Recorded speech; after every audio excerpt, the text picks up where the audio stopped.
Bueno, chicos, empecemos entonces. Como tenemos una clase muy cortita, pues no vamos a demorarnos mucho y revisar un par de cosas. Esta semana ha sido bastante inestable por varias razones, ¿no? Tenemos reuniones por aquí y allá y luego esta semana también tenemos el Congreso ah, tenemos el Congreso de Educación. Seguramente ya les van a pedir a ustedes que asistan a una que otra conferencia. Yo voy a dar un taller el día miércoles a las 11. Si quieren asistir, pues les enviaré el link para que se conecten y puedan asistir al taller, ¿no? De todas maneras, tienen que coordinar con sus profesores o el director. Seguramente les va a pedir que vayan a uno o dos conferencias. Entonces, pues ahí les dejo la inquietud. Ya desde la próxima semana las cosas van a mejorar, estaremos ya con mucha más estabilidad y podremos tener nuestras clases normales. No se olviden de que tienen una lectura que deben hacer y no lo dejen hasta el final, y de forma que no, pues, luego no se lleven sorpresas con las notas. ¿Ok? Bueno, entonces empezamos. Cuéntenme, ¿qué cosas vimos la clase pasada? Si quieren contarme de eso o incluso de la lectura. Si alguien quiere dar algún análisis o comentario de la lectura, con mucho gusto. Sí, por favor, Tatiana.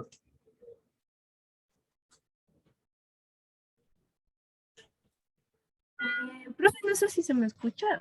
Sí, te escuchamos bien. Ya. Bueno, con respecto a la anterior clase, habíamos visto que es una civilización. Vimos que es la convivencia entre seres humanos e incluso destacó 4 puntos. Lo que viene a ser la primera de las cosas en común, lo que viene a ser la cultura, las reglas, una organización jerárquica y la aproximación a un estado trascendental. Por lo que puedo decir que una civilización es un conjunto de personas con una organización jerárquica que tienen cosas en común como la cultura y sus reglas, y también tienen una aproximación a un estado trascendental religioso. Ok, está muy bien, Tatiana.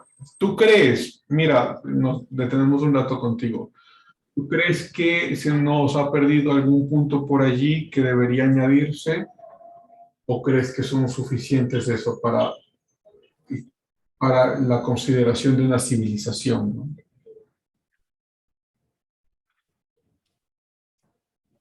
Si Para crees que está todo, considerar está, pues una lo dices, ¿no? civilización. Ujú. Ujú. Bueno, yo creo que a estos 4 puntos deberíamos añadir lo que son el ser humano en sí, porque creo que solo está 4 puntos así a la nada y dice cosas en común, reglas de organización y aproximación, pero no dice de quién o de qué. Ujú. Bueno, las civilizaciones son de seres humanos, ¿no? Eh, bueno, ojalá nos dé el tiempo un poco hoy para poder y conversar un poco sobre estas teorías de evolución que existen. Vamos a ver. Pero bueno, está bien. ¿Quieres decir algo más, Tatiana? Yo Ok, tengo una perfecto. pregunta de lo Muchas de la gracias. lectura. Ay, perdón. ¿Quieres comentar de la lectura? Dale. Eh, sí, en el primer punto vimos, pero me confundí un poco, no sé si es que son 2 cosas diferentes, pero estaba, por ejemplo, que para poder investigar las causas de un cambio cultural, primero se necesitaban 2 hipótesis y luego estaban los procesos que determinan la continuidad cultural y el cambio evolutivo. Y estaban 2 cosas, la generación de variedad y la selección de variedad. No sé si me puede explicar la diferencia entre ambas, porque ahí me llegué a confundir un poco. Y claro, pero cuéntame un poco qué es lo que entendiste. En la generación de variedad, yo la entendí como algo característico de una sociedad, algo que caracteriza una cultura, por así decirlo. Ujú, Como ejemplo, nos ponía los diferentes modos de fabricar unos vasos o las vasijas, así. ujú, En cambio, en la selección de variedad, nos decía, digamos, que depende bastante del medio ambiente, la tecnología y las creencias culturales. Pero bueno, la generación de variedad yo entendí como como características, como lo digo, de una cultura. ujú, Pero en cuanto a la selección de variedad, no la entiendo bien, o sea, a qué se refiere. ujú. Bueno, está bien. Bueno, sí son categorías un poco más abstractas en las que quizá no nos vayamos a meter, pero de todas maneras es importante. Y claro, por un lado tienes lo que se convertiría eh, en elementos, bueno, esto no lo dice el autor, pero para que se pueda entender, los elementos que son arqueológicos, ¿sí? Que entrarían en la primera sección de generalidades, y luego los elementos que no son necesariamente arqueológicos, sino que son eh, fuentes primarias como documentos, ¿no? O sea, te encuentras con alguna carta o algo que ya son cuestiones más específicas que te muestran cómo ha funcionado la cultura y entraría dentro de la segunda variedad de selección, ¿no? Bueno, como digo, a veces no nos vamos a meter mucho en eso, pero está muy bien que lo hayas leído, pues para tener una idea más clara.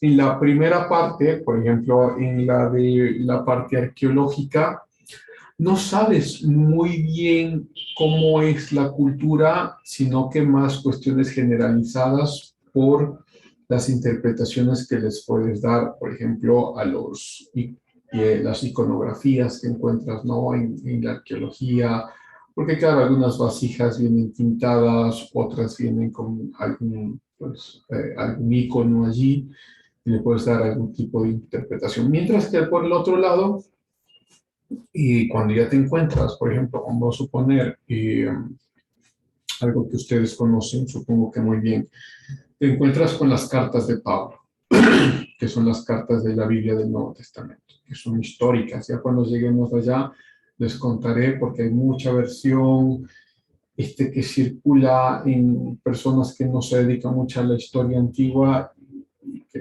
son traídas de los cabellos, ¿no? Pero pues las cartas de Pablo son cartas históricas que se escriben desde el año, unos propondrán desde el año 50 hasta el año más o menos 55, otros le darán un poco más antes, pero de todas maneras, ¿no? Entonces lees una carta de Pablo y vas dando cuenta qué cosas está pensando, ¿no?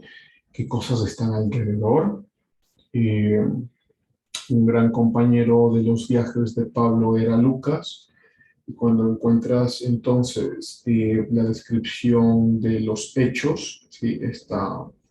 Eh, esta carta que escribe Lucas a continuación del evangelio que le escribe, ¿no? Pues te vas dando cuenta por dónde están viajando, qué cosas creen en cada una de las islas en las que topan pie, ¿no? Entonces, claro, incluye una caracterización mucho más profunda de esa cultura. ¿Sí? Entonces podría ayudarte esa información. Gracias, profe. Ok, perfecto, gracias. ¿Alguien más? ¿Alguien más que quiera comentarme sobre lo que hemos visto en clase o sobre la lectura?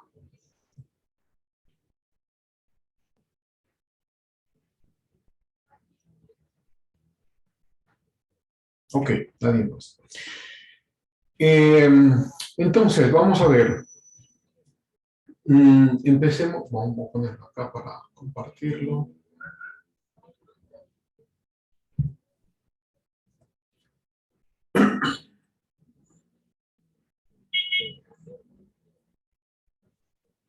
Ok, empecemos por cuestiones un poco básicas, ¿no? No tenemos mucho tiempo, entonces me voy a meter solo en una de ellas y podemos discutir. Entonces, ¿cómo se generan las civilizaciones desde varios puntos de vista. El primer punto de vista, que quizá es el más generalizado, quizás el que ustedes más hayan escuchado, y es el que más, pues, uno está bombardeado de esta teoría, ¿no? Y está bien que la analicemos porque tiene muchas fallas, ¿no? ¿Qué es la teoría de la evolución? Entonces, en esta teoría de la evolución, el primer personaje que saca un libro muy extenso que se llama, bueno, lo llamarán El origen de las especies, ¿sí? Aunque el libro es mucho más largo. Vamos a ver si encontramos acá el nombre completo. Vamos a ver si le encontramos el nombre completo. Claro, se lo conoce solo como El origen de las especies, pero el nombre es mucho más largo que eso.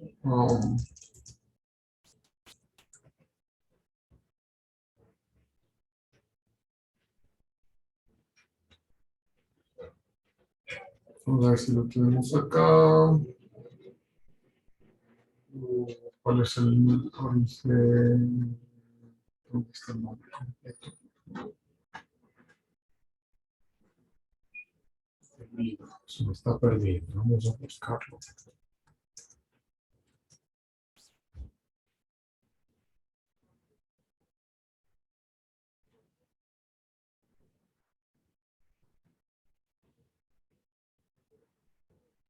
Ok, acá se lo tenemos en inglés, ¿no?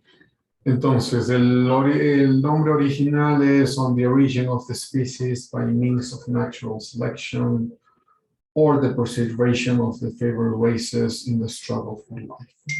Okay. Y traducido sería más o menos como el origen de las especies por medio de la selección natural, o la preservación de las razas favorecidas en la lucha por la vida. Algo parecido, ¿no? Bueno, ¿qué pasa con este libro? Pues este libro empieza a encontrar ciertas características de animales que parecieran mostrar con claridad cómo, pues, estos animales han evolucionado. Es decir, que sobre todo Darwin, eh, pues viaja a las Islas Galápagos, ¿no? Ve aquí sobre todo los cambios de picos que existen entre varias aves. Sí, estos cambios se los empieza a originar por la adaptación al medio donde están, ¿sí? Y él entonces propondrá al final, porque encuentra ciertas evidencias en animales, propondrá al final que pues nosotros, o sea, los animales van cambiando de acuerdo al medio ambiente donde se encuentran, ¿sí? Y que luego incluso van teniendo saltos de especie, ¿sí? Que van saltándose de especie, es decir, ya no es que eres un animal con diferentes picos, sino que ahora ya no eres ni siquiera un animal, ¿no es cierto?, un ave, sino que has cambiado incluso de especie. Esta fue una hipótesis muy audaz, que fue de hecho muy aceptada por la academia por décadas, porque claro, Darwin saca esto a finales del siglo XIX, ¿no?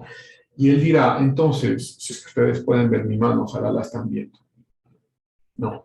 Él dirá que nos encontramos entonces con especies muy poco desarrolladas, ¿sí? Y que luego en el tiempo, con los vestigios y nueva arqueología que vayamos encontrando, nos vamos a encontrar con especies mucho más desarrolladas en todo sentido, es decir, biológicamente. Y esto fue aceptado, como digo, por la academia hasta ahora, de hecho, muy aceptado, y que ha dado espacio para todo tipo de lucubraciones, ¿no?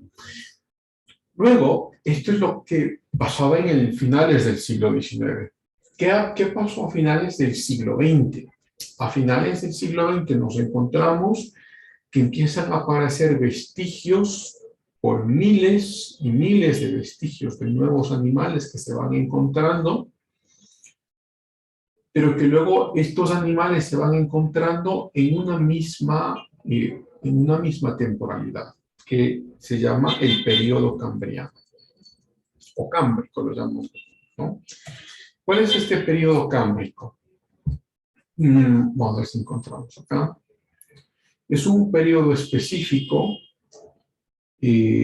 prehistórico. Recuerden que la historia es la historia de las civilizaciones de la humanidad como autoconciencia, ¿sí?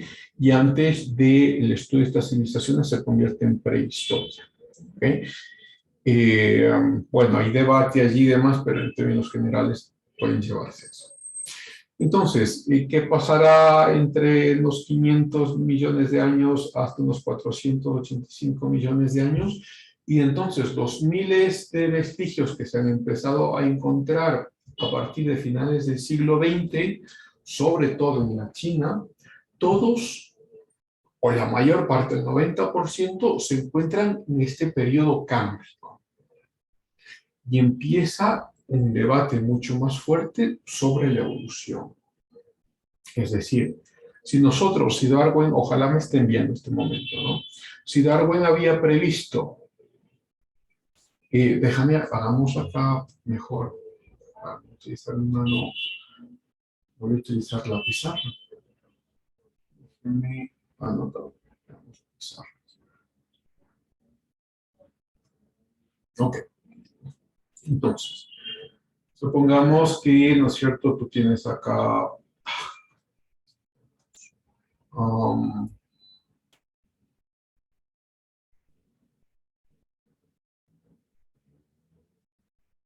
sí, tú tienes,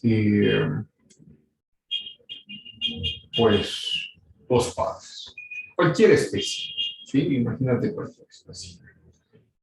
Pues estos tendrán, vamos a ponerlo, 3 crías, 4 crías, ¿sí?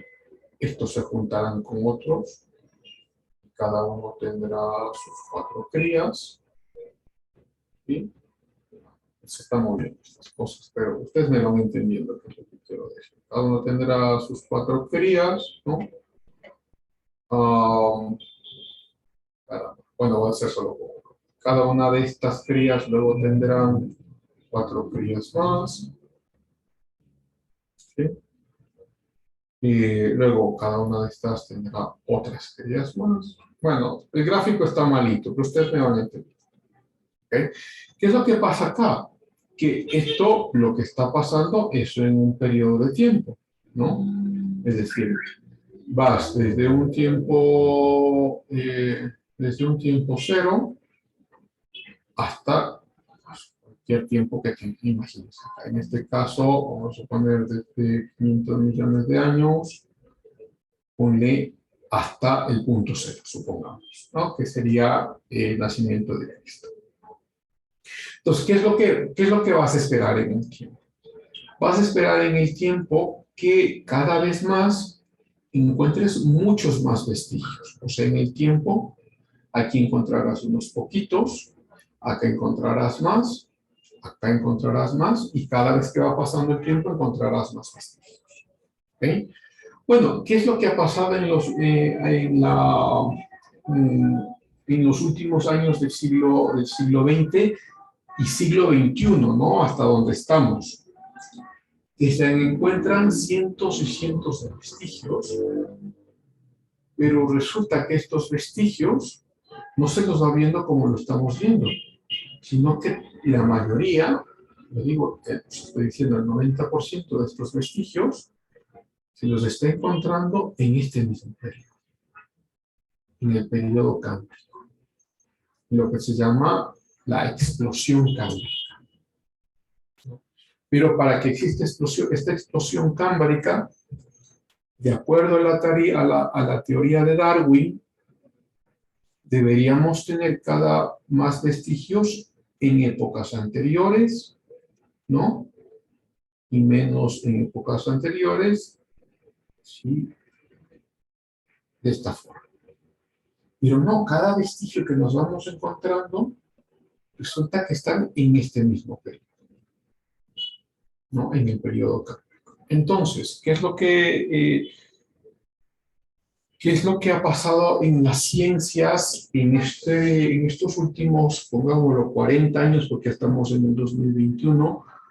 En la década de los 70 se encontraron muchos vestigios, 80 también, en el siglo XXI muchos más. ¿Sí? Que la teoría de Darwin entonces no calza, en tiempo no calza. Porque en el tiempo, para que todas estas especies se hubiesen desarrollado, primero necesitarían un tiempo mucho más largo y luego deberíamos estar encontrando, ya ha pasado desde lo que Darwin propuso su teoría hasta donde estamos ahora, ha pasado casi 115 años, ¿no?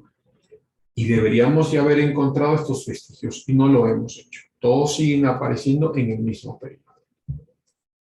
Y entonces empiezan a aparecer nuevos tipos de académicos. Uno de ellos, quizá el más importante en este momento con relación a la crítica a la teoría de Darwin, es Stephen Meyer, que está acá.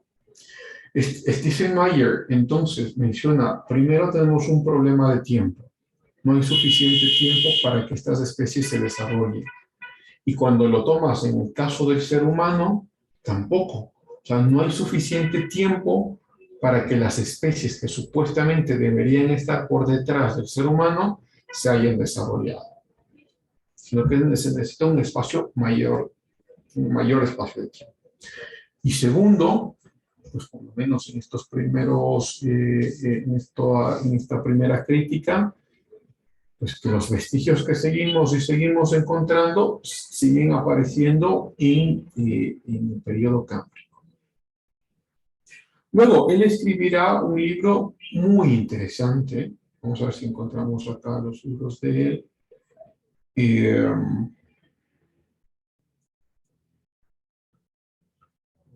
Por acá, que se llama The Signature of the Cell. No sé por qué no lo ponen. Cuando va en contra de lo que está diciendo los medios de comunicación, pues nunca lo pone. Pero se llama Signature of the Cell. Porque claro, la mayor parte de medios en Estados Unidos y América y Europa, pues, están convencidos de la evolución y siempre criticarán nueva ciencia. Pero esto es ciencia exacta, o sea, ciencia, ¿no? Y nos retiraremos un poco de lo que dicen las culturas. Bueno, en este libro, The Signature in the Cell, él encuentra que incluso cuando ya revisas el ADN de las especies, hay dos problemas. El primer problema, que el ADN de las primeras especies que se han encontrado ya es muy complejo.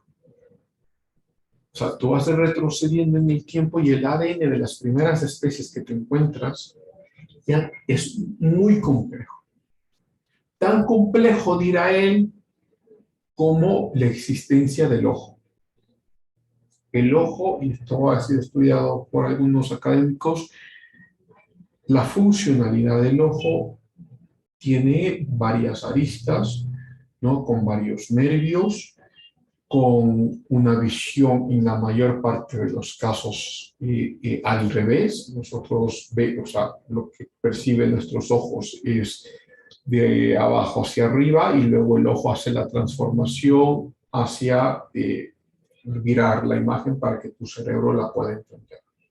Entonces, te encuentras por un lado que estos organismos desde el principio ya son muy complejos, el ADN de estos organismos ya es muy complejo.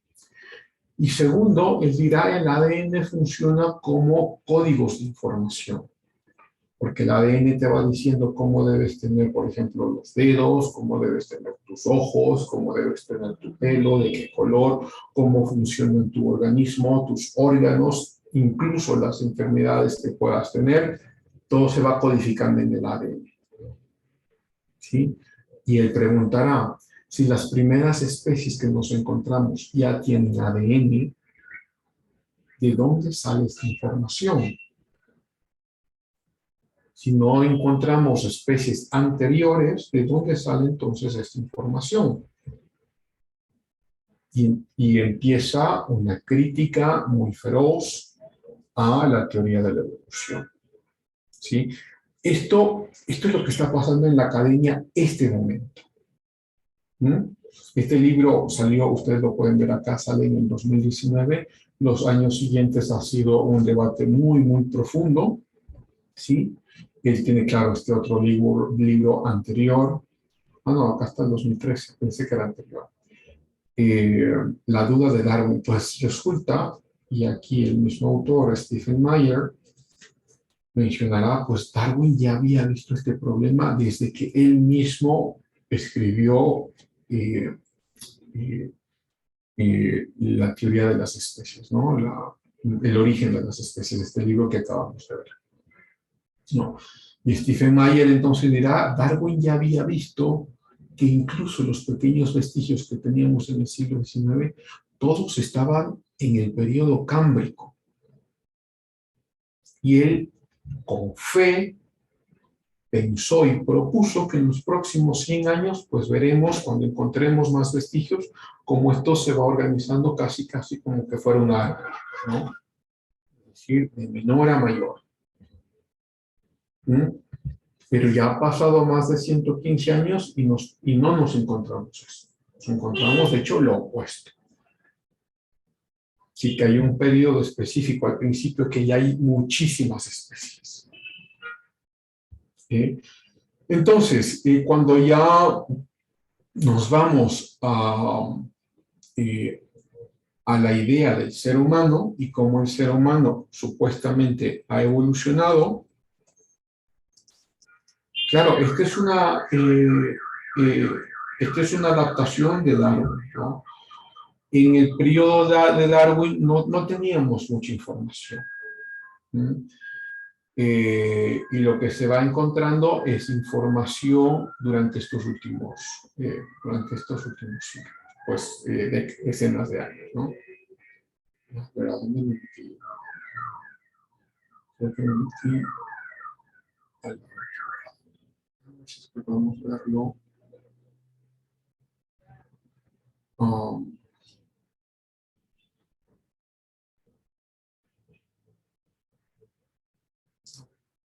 No sé cómo hacer un poco más grande. Lo que no me quiero meter a Pinterest porque siempre son... Bueno, a ver, ojalá lo estén viendo acá. ¿Okay? Entonces, sacan muchos libros, incluso libros de texto, ¿no? No lo puede ver en la escuela, incluso libros de textos con gráficas similares a las que estamos viendo acá. Pero estos libros de texto no toman ni van a tomar por mucho tiempo en consideración todo el debate actual que existe sobre la evolución. Y esto, les estoy mencionando, es los últimos años. Un debate muy profundo criticando la evolución por las nuevas evidencias que tenemos.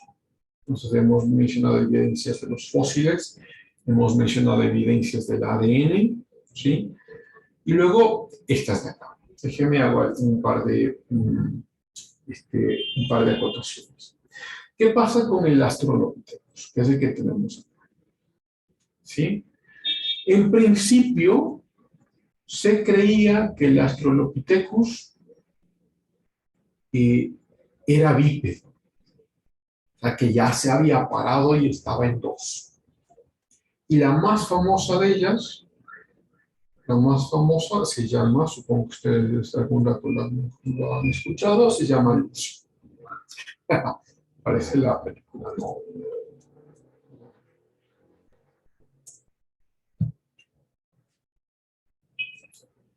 Lucy es la más famosa, bueno, estas son recreaciones, ¿no? Que se hacen digitalmente.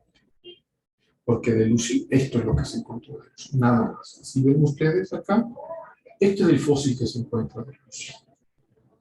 ¿Sí? Estas son recreaciones digitales o manuales, pero porque se las imaginan, lo que se encontró fueron lo que está acá, estos huesos. Bueno, entonces en principio se creía que Lucy era bípeda. Y salió en los medios de comunicación de forma masiva, sobre todo todos estos medios anglosajones, de que pues seguimos encontrando más evidencia de la evolución. Luego, pero los estudios no publicaron lo que pasó en los años siguientes. Y los años siguientes, otros académicos tuvieron acceso a los huesos de Lucy y se dan cuenta de dos o tres cosas que son fundamentales. Lo primero, se dan cuenta de la cadera. La estructura de la cadera no es la estructura de alguien que sea vivo, sino que la estructura de la cadera es de alguien que camina en cuatro patas. Y luego se dan cuenta de los nudillos. Los nudillos pues, son los que estamos acá, en la mano, ¿no? Los nudillos están, o por lo menos los pocos registros que se tienen, están muy destrozados. Otra evidencia de que Lucy no era bípeda, sino que pues, era cuadrúpeda. Pero esto es reciente, ¿no? Esto es los últimos, como digo, los últimos 20, los últimos 30 años. Pero como tenemos toda la influencia de la evolución, incluso en los textos escolares, que estas últimas debates que se encuentran en los últimos años no se los incluyen. Entonces, acá, y esto lo encuentras en cualquier texto escolar, ¿sí? O incluso cualquier texto de introducción a civilizaciones de historia vas a encontrar esto. Y claro, pues resulta que muchos de los académicos que se han conformado alrededor de esta teoría, pues les va a resultar muy difícil salirse de ella porque ya la han propuesto, ¿no? Y como la han propuesto, se convierte casi en una suerte de aceptación embarazosa, vergonzosa, pues tener que aceptar que nos hemos equivocado. Y porque resulta que también la teoría de la evolución tiene repercusiones religiosas, ¿no? Que me parece a mí que ustedes lo verán de forma clara, ¿no?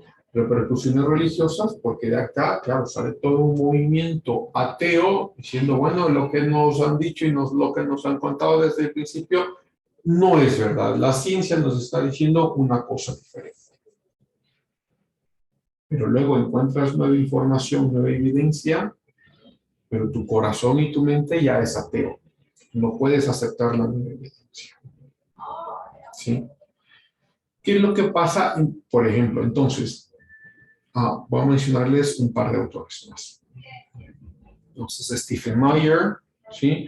Luego tenemos James Tour. Stephen Meyer, por cierto, él es graduado de Cambridge, o sea, de las mejores universidades del mundo, ¿no? No es cualquiera que dice cualquier cosa. James Tour. Para muchos, James Tour debería ya haber ganado el Premio Nobel de Química. Pero él mismo en una entrevista, él mismo dirá, nunca me lo van a dar. Ya les voy a explicar por qué, pero él tiene más de 700 artículos, no, de hecho, son más de 800 artículos científicos en las mejores revistas del mundo, tiene más de 700 patentes, es impresionante lo que él ha hecho, es impresionante, tiene un equipo de investigación, pero que es fabuloso. Bueno, dirá, a mí nunca me van a dar el premio Nobel de Química porque soy muy crítico de las aseveraciones que la ciencia ha hecho desde los últimos 100 años, o los científicos han hecho. Él criticará muchísimo, de hecho lo vemos en muchos debates. Yo escuché un debate último que él tiene, déjeme buscarlo por acá.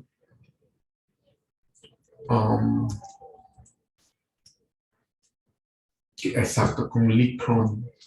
Lee Cronin, él había publicado sobre una nueva evidencia de cómo el origen de las especies se daría a través, o sea, el origen de la vida, ¿no? se daría a través de algunos rayos cósmicos en una sopa que se llama la sopa primigenia, y luego que de allí se construirán proteínas, y luego de allí se construirán carbono.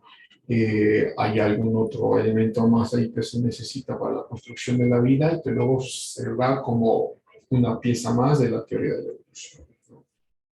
James Tour, en este debate que ustedes lo pueden ver, porque está publicado, le hará una crítica muy fuerte, pues la crítica basado en 3 puntos. Primer punto, que los químicos y el laboratorio que se está utilizando para este tipo de experimentos no recrean lo que pasó en la época antigua de una supuesta sopa primigenia.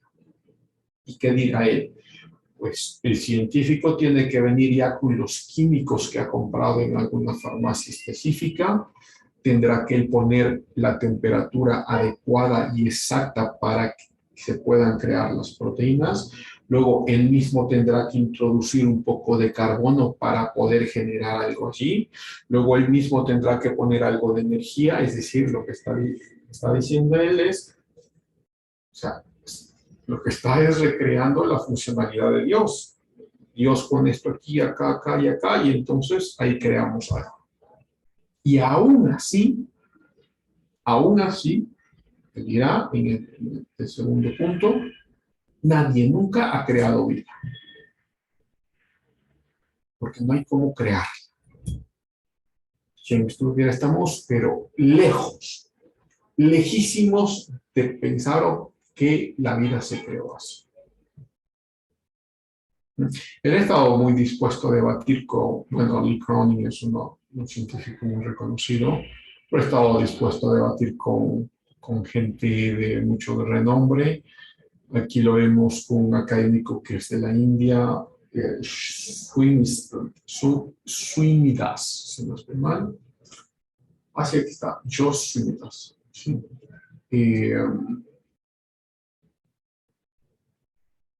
Bueno, y lo podrán ver por allí en algunos otros. Entonces tienes Stephen Meyer, tienes James Tour, luego otros científicos, porque a veces uno cree que pues todos están de acuerdo con la teoría de la evolución. Esto fue lo que nos mostraron en el colegio, esto fue lo que nos mostraron incluso en clases de universidades, y estamos pues lejísimos y desconocemos todos los debates que se están dando en la academia, en este momento en la academia pues de las ciencias duras. Michael Behe. Michael Behe es un bioquímico muy reconocido, tiene también patentes y tiene estudios por doquier. Y él hace el estudio sobre todo del ojo. Él dirá, el ojo es, en las primeras especies que encontramos, el ojo es tan complejo que es imposible que en el tiempo que están presumiendo que ha habido alguna evolución, el ojo haya llegado a la complejidad en la que se le encuentra. De hecho, al conjunto con algunos matemáticos, hacen algunas recreaciones y dirán, tienes la posibilidad de 1 por 10 elevado a la 110 y eso elevado a la 62, de que el azar te haya construido eso. Es decir, no hay el tiempo suficiente, es imposible que se haya hecho al azar por la evolución. Y claro, o sea, lo que tienes es que hay que entonces entenderlo por otros paradigmas. Me presentará 1 o 2 paradigmas diferentes, pero que no son la evolución.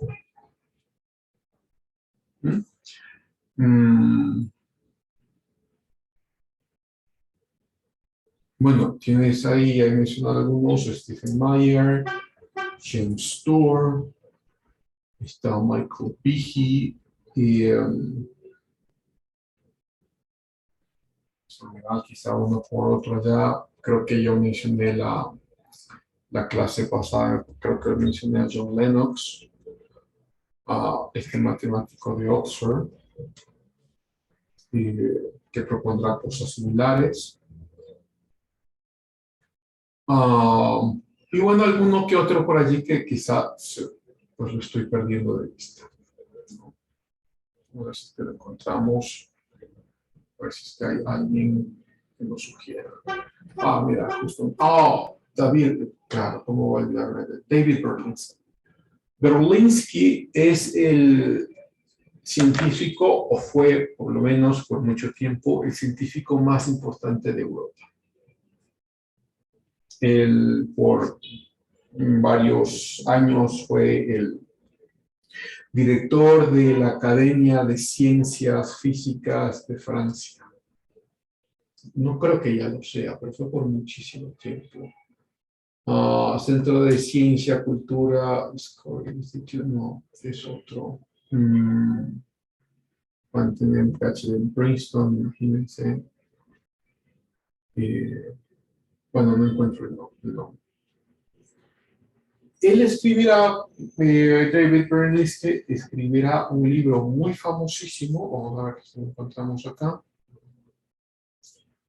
The Devil's Delusion, que es esta de acá. Como respuesta a un académico que estaba a favor de la evolución, ateo y demás, como respuesta a algo que este otro académico había escrito. ¿Sí? Porque el otro escrito era el escrito con un título como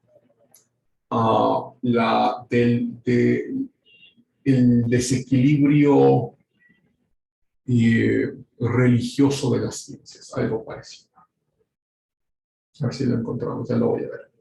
Entonces él escribe este libro respondiendo a este otro libro y diciendo justamente esto, las pretensiones de los científicos. ¿Qué creen que los científicos saben y realmente no lo saben? Entonces, revisemos aquí alguno que otro capítulo. No gods before me, knights of thou, horses do not fly, the cause, the reason. Bueno, hace una acusación muy fuerte en contra de la evolución, una acusación muy fuerte de que los científicos, qué es lo que creen que saben y realmente no lo saben.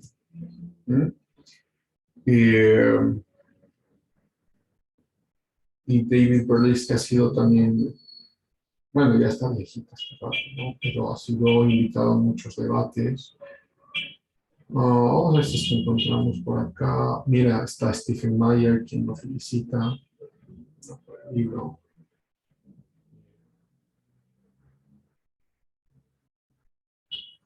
A ver si es que logro encontrar aquí el nombre del libro al que responde.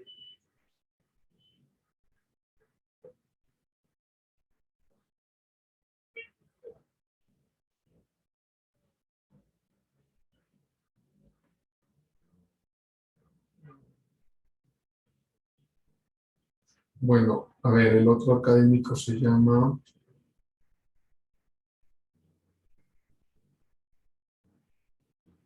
Siempre se me pone acá.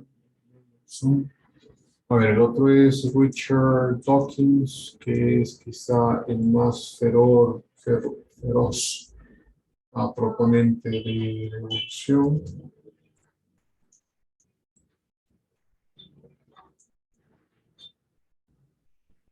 Richard Dawkins, damos los libros y les cuento cuál es.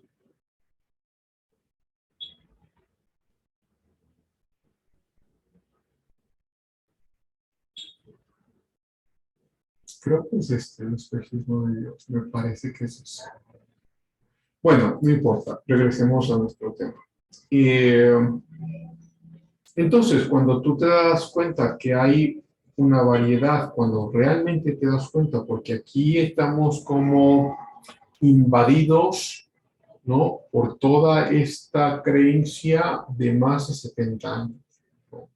Como estamos invadidos por toda esta creencia, entonces se nos hace difícil encontrar uno que otro que piense diferente, pero hay muchísimos y muy importantes. Entonces, cuando te encuentras algo parecido a este gráfico, claro, este gráfico era de los 70, de los 80 y todavía lo siguen reproduciendo, pero con la nueva información es imposible. Ahora, lo que sí creen estos académicos que les he mencionado es que el Homo erectus y el Homo neandertal ya eran seres humanos, pero con características, claro, físicas un poco diferentes. Es decir, como cuando tú, ¿no es cierto?, te vas a la costa, vives unos 5 años en la costa, seguramente la pigmentación de tu piel va a cambiar, seguramente tu hablado, tu caminar, incluso algunas gesticulaciones cambiarán, pues porque te adaptas al medio ambiente, eso es de lo más lógico. ¿Mm? ¿Y por qué algunos creen que ya desde el Homo erectus uno puede pensar de que sí son seres humanos? Porque desde el Homo erectus tenemos pictografías en cuevas. Y las pictografías hablan de una concepción abstracta que solo el ser humano es capaz de reconocer. Una concepción del más allá, una concepción de la muerte, una concepción del propósito, incluso una concepción de la belleza. ¿No? Que no lo encuentras en ningún otro animal. De hecho, estos simios que se los entrena con el lenguaje de señas, pues resulta que estos simios se les ha preguntado en algún momento, por ejemplo, en un caso que yo recuerdo hace unos pocos años, la madre, es decir, la mujer, o sea, la versión femenina de este simio, pues su hijo había muerto. Y ella, con el lenguaje de señas, había preguntado a sus acompañantes, a sus guías, que dónde está el hijo. Y le habían respondido que está muerto. Y seguía preguntando dónde está el hijo. Y le seguían respondiendo que está muerto. Es decir, ningún animal tiene la concepción de trascendencia. Ningún animal tiene la concepción de qué pasa después de la vida. ¿Cuál es mi propósito en esta tierra? ¿Cuáles son los sistemas de moralidad que debo seguir? ¿Existe la verdad o no? Ninguno tiene una pregunta filosófica, ¿no? Sino que es la adaptación al poder, al sistema, a la jerarquía de la manada.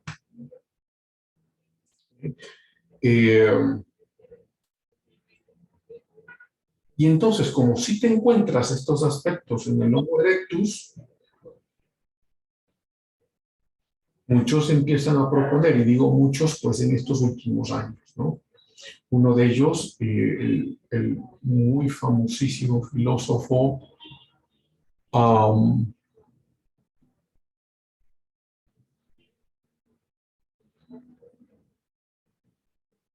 William Lane Craig. Exacto. Esto está por acá. William Lane. Él, de hecho, tiene un libro muy reciente, muy reciente, sobre, él lo llamará el Adán histórico, ¿no? ¿Cuáles fueron los primeros seres humanos? A ver si es que lo encuentro por acá, porque salió recién. Sí, In the Quest of the Historical Adam. Esto salió recién, mira, 2021. Aquí él propondrá que pues, el Homo erectus ya tiene todas las características de un ser humano.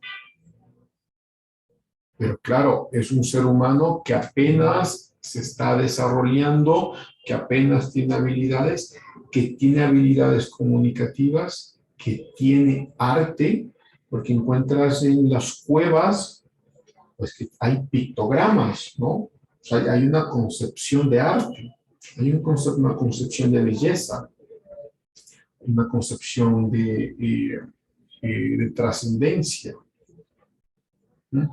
Pero son todavía nómadas y por eso en nuestra clase no los vamos a estudiar, solo lo estamos repasando como un fundamento para lo que ya vendrá en las otras clases, ¿no? El hombre neandertal también es nómada, ¿no? Se empiezan a ser estacionarios y ser sedentarios recién con el Homo sapiens. Eso es lo que ya veremos en las próximas clases.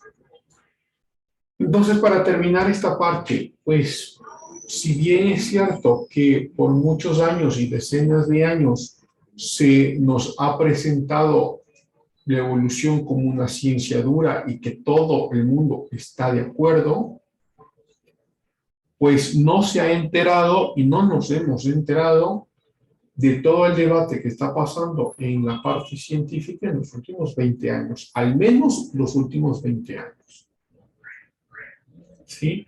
Por todas las evidencias que les he mostrado. ¿Significa esto entonces que la evolución es mentira? Pues todavía está en debate. El Stephen Meyer dirá, para que cambiemos de paradigma se va a necesitar que las generaciones vayan desapareciendo. Es decir, porque ya estás tan metido en un sistema de pensamiento que no lo vas a cambiar aunque te encuentres con una evidencia. Y cuando te encuentras con una evidencia simplemente la vas a descartar. Pero ya te morirás en algún momento y habrá otro investigador que no haya crecido con ese sistema de pensamiento y que verá la evidencia de otra forma. Entonces, Stephen Meyer tiene una famosísima frase que traducida sería más o menos como cada cambio científico merece de una nueva generación. Entonces, eso es donde estamos en este momento. Si bien nos han vendido estos gráficos de aquí por muchísimos años, estos gráficos ya son pues, muy debatidos y muy criticados desde hace tiempo. Por lo menos, como digo, en las últimas décadas. Ok, nos hemos pasado de tiempo, pero creo que era importante hacer esta revisión. ¿Alguien quiere comentarlo? ¿Alguien quiere hacer alguna pregunta? Con mucho gusto les escucho.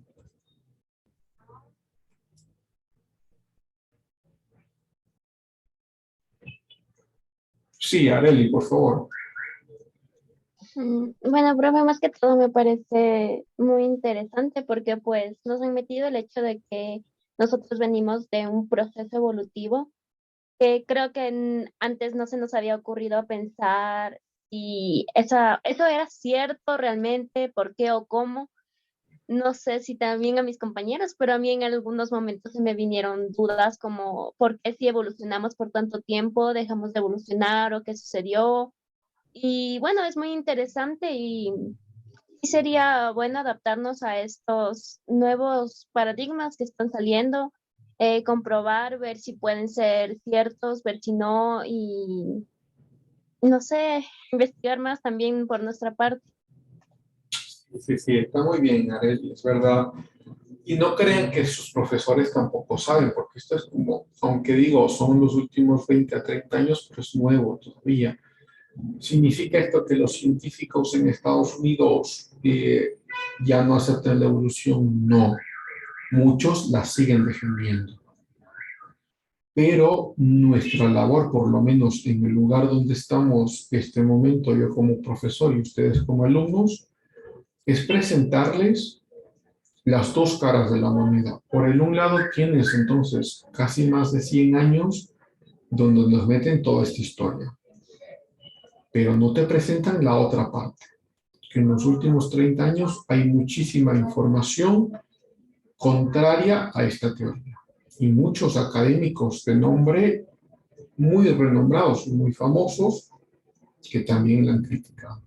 Pero no nos cuentan esta otra parte, Y eso es el problema. El problema es que nos quedamos solo con una versión y no sabemos cuál es la otra, entonces tenemos que aceptarla porque es la única que nos han contado. Sí, Tatiana, por favor. Sí, la verdad que concuerdo con mi compañera, me pareció bastante interesante la clase, pues como dijeron, o sea, tal vez nosotros teníamos la perspectiva de que la teoría de la evolución era ampliamente aceptada en toda la comunidad, pero ahora vemos que no, y creo que eso es incluso el trabajo, por así decirlo, de un investigador, el cuestionarse lo que ya estaba, por así decirlo, planteado, porque, y aparte que no tiene, como dice, ciertos fundamentos bien cimentados. Vemos que hay ciertos huecos también aquí, entonces me pareció bastante interesante esta clase por todo eso. Gracias, Tatiana. Muy bien. Me parece muy bien. Ahora, yo les he dado ahí varios nombres. Muchos de los nombres que yo les he dado tienen sus libros en inglés. Pues claro, todos tienen inglés, pero digo, muchos tienen en español sus libros. Déjenme, antes de irnos, les voy a mostrar una forma muy rápida en la que ustedes pueden bajarse libros. Ustedes van a esta página, la pueden anotar, son libros gratuitos allí, ¿sí?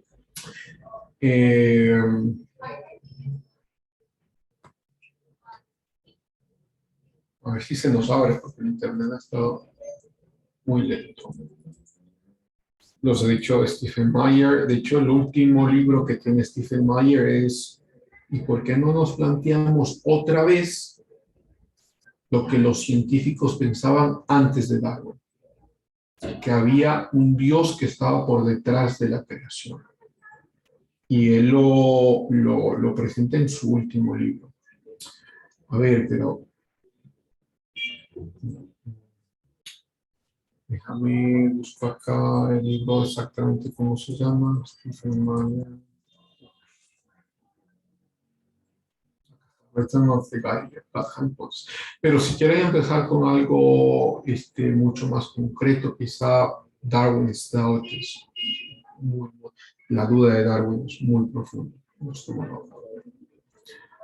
Ah,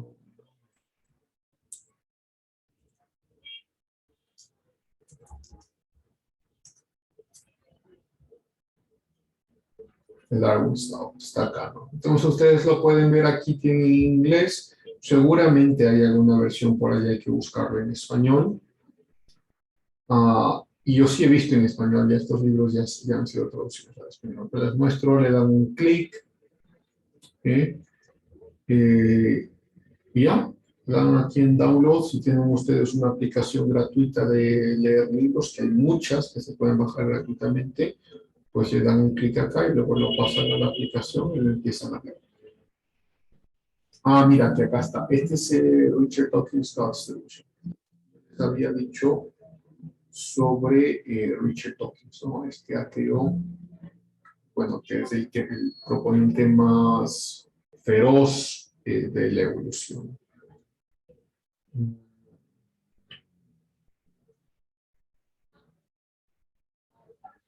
Okay.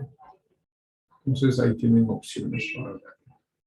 Entonces les he dado, como digo, hay varios nombres. Ustedes quieren investigarlo, por favor, háganlo. No se queden únicamente con lo que yo les puedo dar acá. Van a investigar, van a encontrarse con algunas sorpresas y si quieren lo comentamos en clase. Ok, supongo que nadie más. Ha sido una clase corta, pero espero que haya sido una clase informativa, interesante, que les haga pensar de otra forma. Ok, chicos, ¿algún comentario último?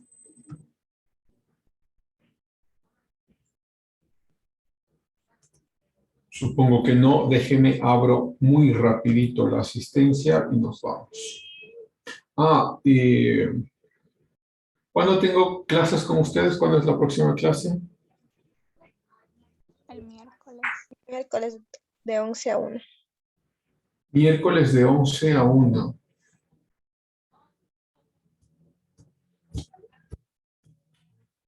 Un segundo, porque tenemos un problema y lo resolvemos de una vez.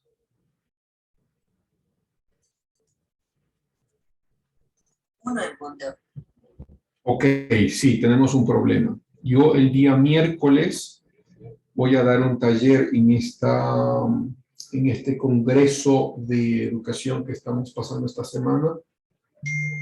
Voy a dar un taller que se llama Política y Religión, el método socrático y las artes liberales como herramienta para la conversación. Está muy largo. Como tienen clases conmigo, va a ser obligatorio de su parte asistir al taller, porque es el taller que yo voy a dar. Entonces, el día miércoles me hacen acuerdo y les paso el link para que se conecten. Ya luego ahí veré quién ha estado conectado y pondremos la asistencia. ¿Ok?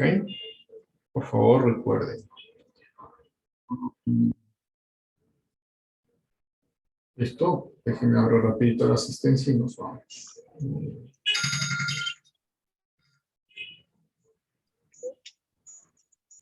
Rodrigo, ¿querías decir algo? No, profe. Ok. Lisbeth Estefanía. Presente, profe. Gracias. Nacheli Alejandra. Presente, profe. Gracias. Melanie Brigitte. Presente. Catherine Jimena. Catherine. Presente, profe. Gracias. Silvia Gabriela. Presente. Gracias. Rodrigo Anthony. Presente. Gracias. Carla Viviana. Presente, profe. Gracias. Heidi Gisela. Presente, dice. Gracias. Dayana Anabel. Dayana. No está. Okay. Evelyn Dayana. Presente, profe. Gracias. Luz David. Presente, profe. Gracias. Erika Jacqueline. Presente, profe. Gracias. Kevin Daniel. Presente, profe. Gracias. Marta Maribel. Presente, profe. Gracias. Juan Josué. Presente. Gracias. David Alexander. Presente, profe. Gracias. Tatiana Lisset. Presente, profe. Gracias. David Alejandro. Presente, profe. Gracias. Areli. Presente, profe. Gracias. Alex Andrés. Presente, Licen. Gracias. Alexis Paul. Presente, Licen. Gracias. Marta Valeria. Presente, Licen. Gracias. Hilary Natalia. Presente, Licen. Gracias. Marco Antonio. Presente, profe. Gracias. Diana Lisbeth. Presente, profe. Jefferson Armando. Presente, profe. Gracias. Justin Louis. Presente, profe.